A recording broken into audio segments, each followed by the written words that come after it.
What's up, everyone?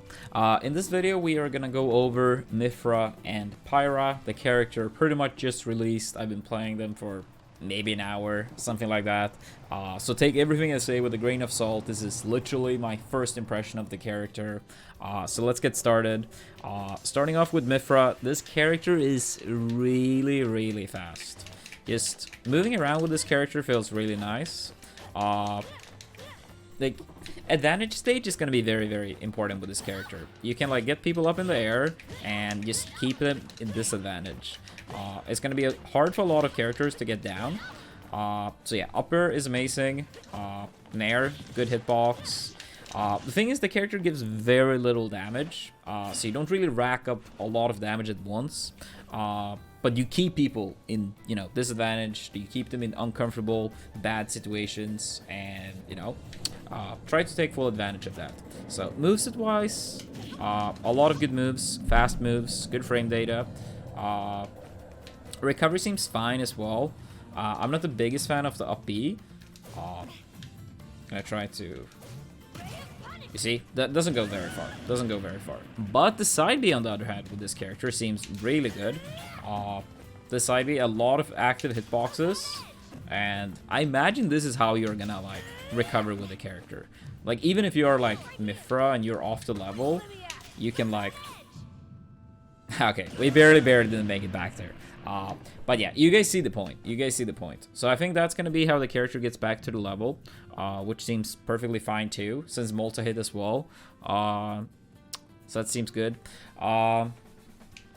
Yeah, Mythra's disadvantage is obviously the fact that low damage on basically every given move, and the fact that you don't really kill easily at all. 95, not even like really close to dying, and FD has like not even that high of a ceiling. Oops. Yeah, like 132 still didn't even die. That upper barely killed. So that's the thing. I feel like this is kind of how they tried a little bit with like Sheik Zelda in Melee, where Sheik was supposed to be the character you play at like low damage, faster, and then you swap to Zelda for kills. Didn't really work out like that because Zelda in Melee is very bad. In this game with Mythra, the character, as we can see, way slower. Moves are slower, movement is slower. So I have a hard time to see that people on average are gonna play this character a lot when it comes to like, starting the game, or like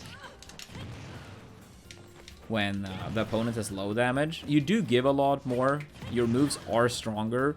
A lot more knockback, a lot more percentages. Like, this up smash is like delete. Like, you delete your opponent with one move. But if I were to guess, I think a lot of situations will be that like you get people up in the air, for example, you make it look like you're gonna hit your opponent, and then maybe like swap and then finish off with Pyra. Because this swap is like, look at this. This is so fast. So unlike Pokemon Trainer, there is no like type of restriction. You can like swap as fast as you want, as soon as you want. So that's really big for the character too. This side B, I'm not really sure if this is gonna 2-frame well. I did test it a tiny bit, and it didn't really seem like it 2-frames nicely. But don't quote me on that. Like, visually it looks like it's gonna be fine. But a lot of times when I did test it, it was like, yeah, it still didn't hit for some reason. So that kind of sucks. Yeah, this character, I feel like it's gonna be hard against projectile characters because, yeah, you're slow, your moves are slow. Doesn't seem to have too much in terms of combo potential either. So yeah, this is more like try to get your one hit and then you swap back pretty much. I'm very interested to see how like the whole swap meta for the character ends up being, though, because I really do think, like, as I said earlier, like, get people into bad positions, make it look like you're gonna keep attacking with Mythra, and then you like swap, for example. I think that's gonna be pretty big with the character, like something like that, bait and air dodge, and then boom. Yeah, I really think that could be I think that could be big. In terms of throws, down throws seems to be by far the go-to. You do have a few aerials that true combos. You have up air as well, and that's like the position you want. You want to keep. Just keep them above you, bully them. What else? Down tilt, up tilt is true. Does not really give much damage, but again, get them into bad positions. That's how you, in my opinion, it seems like how you should play the character. And look, these moves are so fast as well. It's pretty crazy. But yeah. So all in all, Mythra, fast, good at keeping you in like bad positions, but drawback, can't really kill, and gives very little damage. I do think this character though, if I were to make, you know, a 1 hour in prediction, I do think Mythra seems really good. Really good. Pyra honestly seems pretty weak, but there is, you know, very obviously a huge chance that I'm wrong. I did notice like one setup that can be sometimes true. I think this one is not going to be very practical to land though.